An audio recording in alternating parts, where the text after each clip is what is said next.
కన్న కూతురిపై అత్యాచారం చేశాడు ఓ తండ్రి. చిత్తూరు జిల్లా పెద్ద పంజాబానిలో ఇటు యమానవీయ సంఘటన చోటు చేసుకుంది. నిందితుడు పెద్దప్పకు ఇద్దరు భార్యలు. మొదటి భార్య కూతురుని చెట్ల పొదల్లోకి తీసుకెళ్లి అత్యాచారం చేసేందుకు ప్రయత్నించాడు. బాలిక నానమ్మ గమనించి అడ్డుకోగా ఆమెపై దాడి చేశాడు. బాలిక నానమ్మ ఊర్లోకి వెళ్లి స్థానికులను తీసుకువచ్చే లోపే అత్యాచారం చేసి పరారయ్యాడు కీచక తండ్రి. బాలిక ఫిర్యాదు మేరకు పోక్సో కేసు నమోదు చేశారు పెద్ద పంజాని పోలీసులు. నిందితుడిని అదుపులోకి తీసుకున్నారు.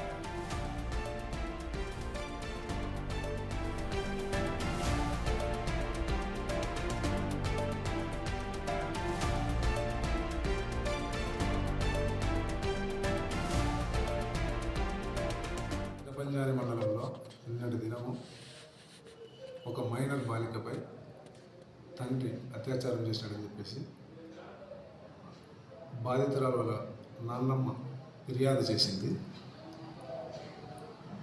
తండ్రి సుమారు 12 సంవత్సరాల క్రితం మొదటి భార్య చనిపోయిన తర్వాత ఈ బాధితురాలు వాళ్ళ నాన్నమ్మ దగ్గరే పెరుగుతూ ఉండేది. మొన్నటి దినం ఈ 1 జనవరి 1కు ఇంటికని వచ్చేసి బాలికపై తన తండ్రి అత్యాచారం చేసినాడని చెప్పేసి వాళ్ళ నాన్నమ్మ ఫిర్యాదు చేయడం జరిగింది. దాని మీద ఎఫ్ఐఆర్ చేసినాం ఫోక్స్ యాక్ట్ కింద. దాన్ని విచారిస్తున్నాం. తదుపరి వివరాలు తెలుపుతాం. ఇదే అంశంపై పూర్తి డీటెయిల్స్ మా ప్రతినిధి దామోదర్ అందిస్తారు. దామోదర్, చెప్పండి. ప్రజెంట్ ఆ నిందితుడిని అదుపులోకి తీసుకున్నట్టుగా తెలుస్తోంది. అసలు పోలీసులు ఏమంటున్నారు? ఈ కేసుకు సంబంధించి కుటుంబ సభ్యులు ఏమంటున్నారు? చిత్తూరు జిల్లా పెద్ద పంజాని మండలంలో దారుణం చోటు చేసుకుంది. ముఖ్యంగా కనిపించిన బిడ్డ మీద అత్యాచారానికి తండ్రి పెద్ద పంజాని పోలీస్ స్టేషన్ పరిధిలో దీనికి సంబంధించి పోక్సో కేసు నమోదైంది. మండలానికి సంబంధించి ఓ గ్రామంలో ఈ సంఘటన చోటు చేసుకున్నట్లు సిఐ పరశురాములు తెలిపారు.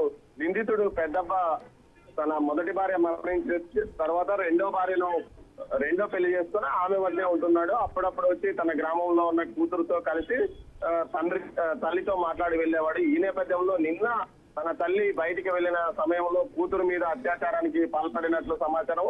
ఆ సందర్భంగా ఆ తల్లి ఏదైతే తండ్రి కుమారుణ్ణి అడ్డుకోవడానికి ప్రయత్నిస్తే ఆమె మీద కూడా దాడి చేశాడు. ఆ తర్వాత ఆమె గ్రామంలోకి వెళ్లి స్థానికులను తీసుకొచ్చే లోపల అతను కుమార్తె పైన అత్యాచారం చేసి పరారయ్యాడు. అయితే ఈ విషయం మీద వెంటనే పెద్ద పంజాని పోలీసులకు ఫిర్యాదు చేయడంతో వారు కేసు నమోదు చేశారు. ప్రస్తుతం అతను పోలీసుల అదుపులో ఉన్నట్లు సమాచారం. అయితే అమ్మాయిని వైద్య పరీక్షలకు పంపించారు. అక్కడి నుంచి పూర్తి స్థాయి ఫలితాలు వచ్చిన తర్వాత నిందితుడిని అరెస్ట్ చేసే అవకాశం ఉంది. ప్రస్తుతం అతన్ని విచారిస్తున్నట్లు కూడా తెలుస్తుంది. మొత్తం మీద ఇలాంటి సంఘటన సమాజంలో అత్యంత దారుణం అని చెప్పవచ్చు.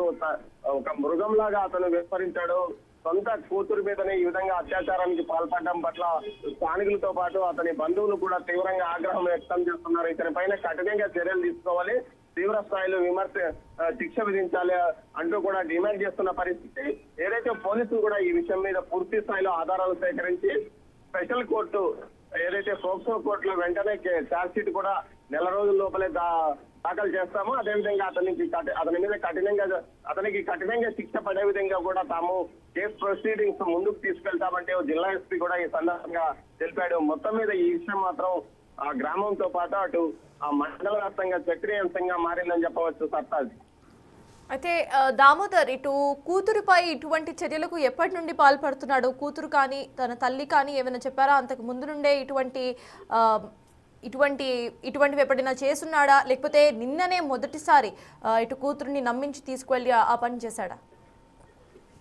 కూతురుతో చనువుగా ఉండేవాడు. మొదటి భార్య ఏదైతే చనిపోయిన తర్వాత రెండవ వివాహం చేసుకున్న తర్వాత రెగ్యులర్ గా తన గ్రామానికి వచ్చి కూతురు క్షేమ సమాచారాలు కనుగొనేవాడు. కానీ ఈ విధమైన ఏదైతే ఈ విధంగా లోపల ఈ విధమైన ఇంత దారుణమైన ఆలోచనతో అతను వచ్చేవాడా అనే కోణంలో అతని తల్లి కూడా అంటుంది. ముఖ్యంగా నిన్న ఆమె బయటికి వెళ్లిన సందర్భంలో దుకాణం వద్దకు వెళ్లిన సందర్భంలో ఇంటి వద్ద వచ్చాడు. ఆ సమయంలో అమ్మాయి మీద అత్యాచారం చేశాడు. ఆ సమయంలో అతను మద్యం మత్తులో ఉన్నట్టు కూడా అమ్మాయితో పాటు అమ్మాయి నాన్నమ్మ కూడా చెప్తున్న పరిస్థితి. మొత్తం మీద గతంలో ఎప్పుడు ఇలాంటి చేయలేదు.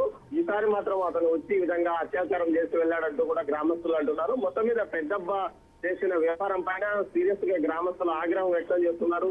అతను దొరికి ఉంటే ఖచ్చితంగా తామే కఠినంగా శిక్షించేవారము, కోర్టు వరకు పోలీసుల వరకు కూడా తీసుకెళ్లేవారం కాదు, అతన్ని ఇక్కడే తగిన శిక్ష శాస్త్రి చేసేవాళ్ళం అంటూ కూడా వారు మాట్లాడుతున్న పరిస్థితి కనిపిస్తుంది. Sartaj. Yes, thank you Damodar.